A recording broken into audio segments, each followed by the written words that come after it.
E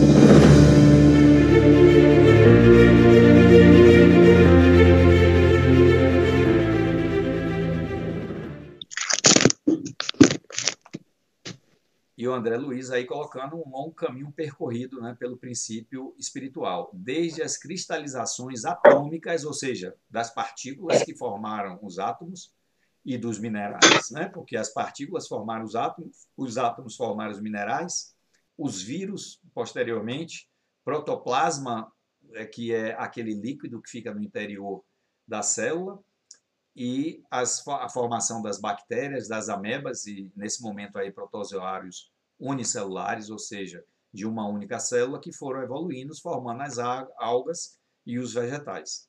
Essa época aí, ela foi cerca de mais ou menos 4 bilhões de anos, desde a formação da Terra até o início do período cambriano, ou seja, a Terra iniciou a formação, pelo que a gente sabe, 4 bilhões e meio de anos atrás, né? Então, a gente entende, né, pelo que a ciência coloca, que há cerca de 500 milhões de anos que toda essa situação que a gente está colocando é que foi possível a Terra, essas células, né, esses vegetais começarem a surgir. Ou seja, levou mais ou menos 4 bilhões de anos. Aí a gente vê uma imagem dos cristais, dos vírus, das bactérias, só para ter uma ideia dessa evolução, né, desse processo evolutivo, algas, protozoários. Mas eu não posso ficar. Eu tô com fome, vou dar remédio preto. A gente vê aí outras plantas, né, como as que a gente tem hoje, as samambaias, avencas, ervas rasteiras, que são plantas que naquela época existiam. As samambaias, por exemplo, suportam altas temperaturas. E naquelas épocas, onde a gente teve vários períodos, na época, por exemplo, dos grandes dinossauros, as temperaturas eram o dobro do que a gente tem hoje. E existiam determinadas plantas e as samambaias eram uma delas, né? Avencas, ervas rasteiras, elas são plantas, digamos assim, pré-históricas, né? Alguns animais aí que são os antrópodos que já estão extintos, os equinodermos, que aí a gente já tem, no caso aí, no mar, né? A gente tem aí esses seres que têm vários espinhos, os polvos, né? As águas-vivas, que eu entendo que esses radiolários aí seriam o precursor aí das algas vivas, que seriam os selenterados, como a gente está vendo aí, esponjas, enfim, vários desses animais que são pré-históricos, a gente tem aí a própria estrela do mar, né?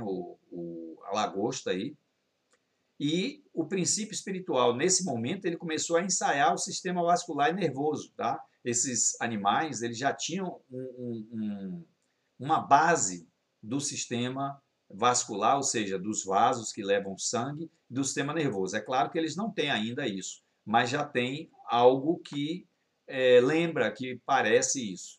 E com a sua evolução, chegou aí nesse ponto, né?